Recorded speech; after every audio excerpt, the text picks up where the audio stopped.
बहुत सुंदर कथा है कि भगवान भक्ति करने वाले को रक्षा कैसे करते हैं। अर्धरात्रि के बेला में भीष्म की लगी समाधि थी, लीन थे प्रभु चरणों में उस जगह में कोई व्याधि थी। कृष्ण भगवान द्रौपदी से कहा, बहन भीष्म पितामह देखो वहां महल में ध्यान कर रहे हैं, जाओ सर झुका करके खड़ी हो जाओ। द्रौपदी पूरा घूंघट लगाती है यहाँ तक, और भीष्म पितामह के सामने में जाकर हाथ जोड़कर झुक कर खड़ी हो गई।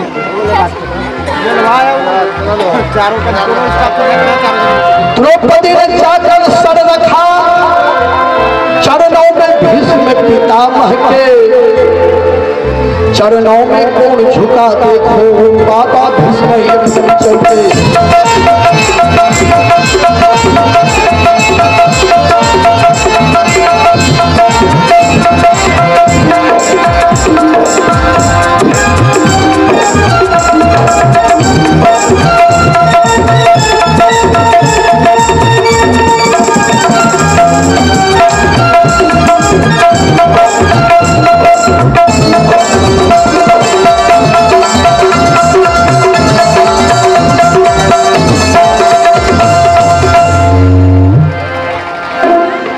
द्रौपदी ने जाकर सर रखा चरणों में भीष्म पितामह के, चरणों में कौन झुका देखो, बाबा भीष्म एकदम चौके।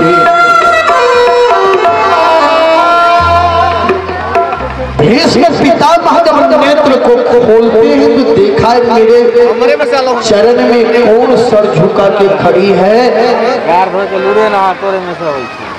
कहीं जाए छुड़े तो नहीं है, रात्रि में आकर के तो हाथ जोड़कर खड़ी है। देखा भीष्म पितामह ने ये कोई साधन भजन करने वाली नारी, इसे तो आशीर्वाद देना चाहिए। आशीर्वाद मुंह से निकल गया, सुहागवती हो बेटी, और तेरे हाथों मेहंदी के रंग कभी न छूटेगी बेटी, तेरे हाथों मेहंदी के रंग कभी न छूटेगी बेटी।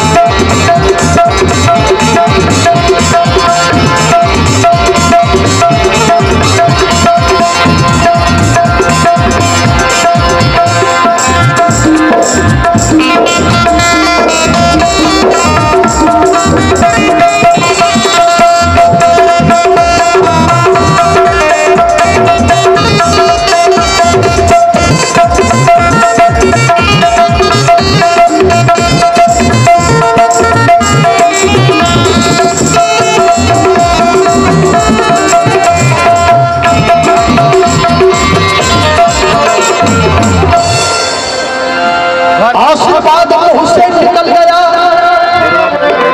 सुहागवती हो बेटी, तेरे हाथों मेहंदी के रंग कभी न छूटेगी बेटी।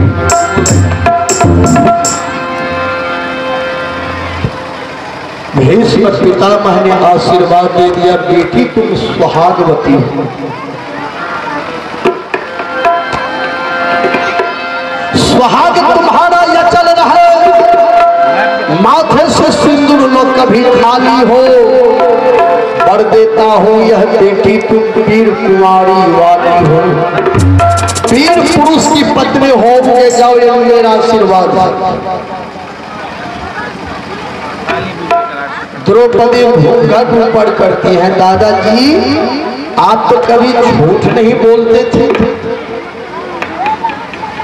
कल आपने प्रतिज्ञा किया है पांचों भाई पांडव को मारूंगा, अभी आशीर्वाद दे रहे हैं सुहागवती होने का, ये झूठ आशीर्वाद है सच्चा आशीर्वाद है।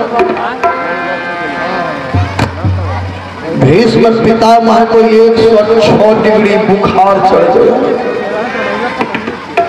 द्रौपदी को यह भेद किसने बतला दिया जो मेरे मुंह से जबरदस्ती आशीर्वाद ले लिया। बेहोश हो गया भीष्म पितामह, गिर पड़ा जमीन पर। ये है भक्ति की महिमा, जो भगवान के शरण में, गुरु के शरण में रहकर ईश्वर भक्ति करते हैं। ईश्वर देखिए अपने भक्तों की रक्षा कैसे करते हैं।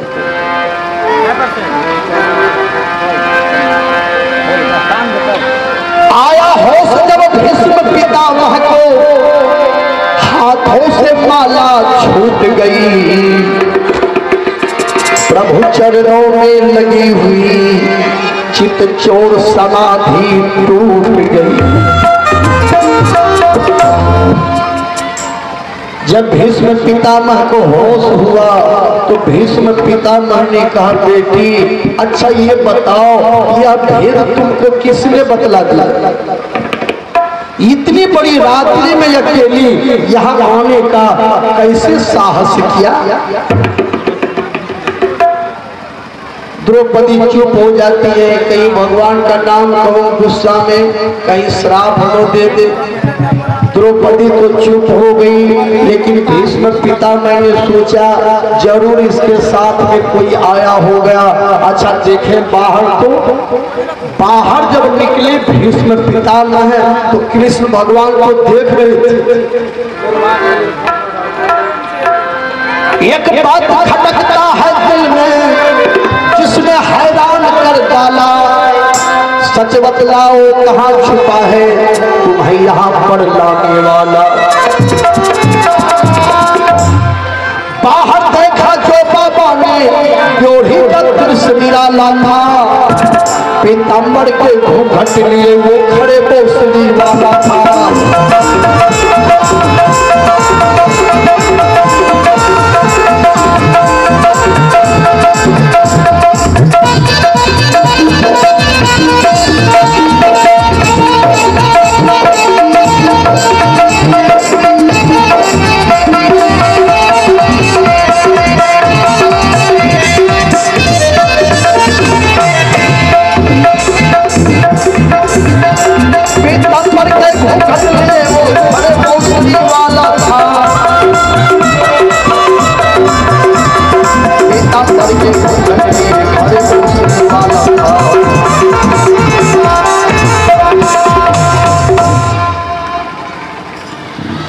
कृष्ण भगवान ने देखा कि भीष्म पितामह इधर आ रहे हैं, कहीं शराब नहीं दे दे। तो भगवान क्या करते हैं, वो पीताम्बरीय को साड़ी के तरह पहन कर घूंघट लगा करके दीवार के नजदीक खड़े हो गए। बचने के लिए तो कोई उपाय करना है ना। लेकिन भीष्म पितामह जब बाहर निकले तो पीताम्बरी पहने हुए कृष्ण भगवान को पहचान लिया। भीष्म पितामह ने भगवान से कहा, प्रभु आप धन्य हैं,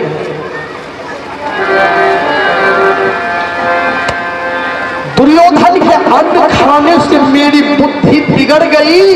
जो मैंने प्रतिज्ञा किया कल पांचों भाई पांडव को मारूंगा, लेकिन जिसको आप बचाने वाले हैं उसको मारने वाले दुनिया में कौन है प्रभु? आपने कोई ऐसा लीला किया कि दुश्मन के मुंह से ही द्रौपदी को आशीर्वाद दिलवा दिया, और साथ में भी आए हैं, दासी बने हैं, पीताम्बरी क्यों पहने? बोलिए। भगवान का पीताम्बर ये पकड़ करके जब खींच लिया ना, जुत्ती का पोटली एक तरफ गिर पड़ा। भीष्म पितामह ने पोटली पकड़ लिया, इसमें क्या है? खोल करके देखा द्रौपदी की जूती। कहते हैं द्रौपदी की जूती है पीताम्बर के कोने में। अरे करुणा के भार लिए लगे पितामह रोने पे। करुणा के भार लिए लगे पितामह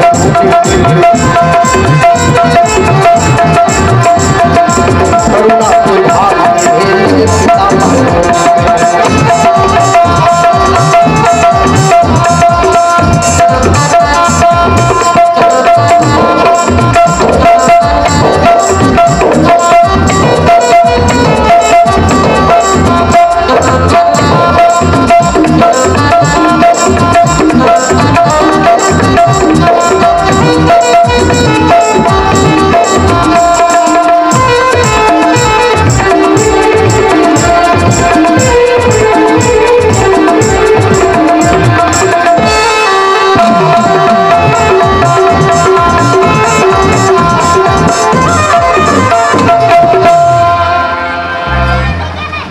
पितामह रोने लगे, प्रभु आप धन्य हैं, जब आप द्रौपदी की जूती की जब रक्षा करते हैं तो अब हमें विश्वास हो गया आप पांचों भाई पांडव को आप मरने नहीं देंगे।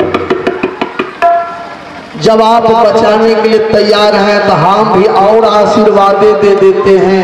भीष्म पितामह ने द्रौपदी से कहा, बेटी हे द्रौपदी सुता, मेरी बेटी जाओ विजयी तुम्हारी है, और पतियों का बाल पाकन होगा जब रक्षक कृष्ण मुरारी है।